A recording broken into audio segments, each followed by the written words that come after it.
কলকাতার দক্ষিণেশ্বরের মায়ের মন্দিরের অনুরূপে তৈরি হওয়া এই সোনার অন্নপূর্ণা মায়ের মন্দিরের প্রত্যেকটা কোণাতে রয়েছে রানী রাসমণির ইতিহাস, আর সেটি তোমাদের জানিয়ে দেবো আজ আমার এই ভ্লগে। তো হ্যালো এভরিওয়ান, আমি মৌমিতা চলে এলাম তোমাদের সাথে নতুন আরও একটা মিনি ভ্লগ নিয়ে। দেখতেই পাচ্ছেন আজ আমি চলে এসেছি ব্যারাকপুরে মা অন্নপূর্ণা মায়ের মন্দিরে। 150 বছর পুরনো এই মন্দির প্রতিষ্ঠিত হয়েছিল 1875 সালে। কথিত আছে রানী রাসমণি দেবীর কনিষ্ঠ কন্যা জগদম্বা দেবীর স্বপ্নাদেশে এই মন্দির তৈরি হয়েছিল।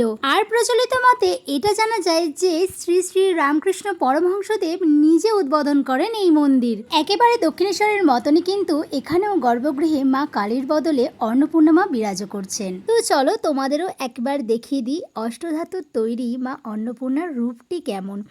এখানে অতটাও ভালো করে বোঝা যাচ্ছে না, তবে মূর্তিটি কিন্তু অন্নদানরত অবস্থায় রয়েছে। একদিকে মা রয়েছে, আরেকদিকে বাবাকে অন্নদান করছেন। এই রূপটি এখানে রয়েছে, যেটি দেখতে হলে আপনাদের ভোর 6টা থেকে 1টার মধ্যে ও বিকেল বেলায় 4টে থেকে 8টার মধ্যে কিন্তু চলে যেতে হবে। আর তোমরা যদি সন্ধ্যেবেলায় যাও এই সন্ধ্যা আরতিটা একদম মিস করবে না। আর এই মন্দিরের ভিতরটা যেমন শান্তিপূর্ণ তেমন কিন্তু বাইরেও। দেখতেই পাচ্ছেন মন্দির প্রাঙ্গণটা কত খোলামেলা রয়েছে। আর দক্ষিণেশ্বর মন্দিরের মতন এই মন্দিরে কিন্তু 12টা শিব মন্দির নেই, এখানে 6টি শিব মন্দিরই রয়েছে। ভিডিওটা শেষ করার আগে তোমাদের একটা কথা বলতে চাই, কারা কারা এই ইতিহাসে মোড়া মন্দিরটিতে ঘুরে গেছো বলো তো? আর না এসে থাকলে একবার হলেও এই মন্দিরটি ঘুরে যেও। ততক্ষণের জন্য টাটা।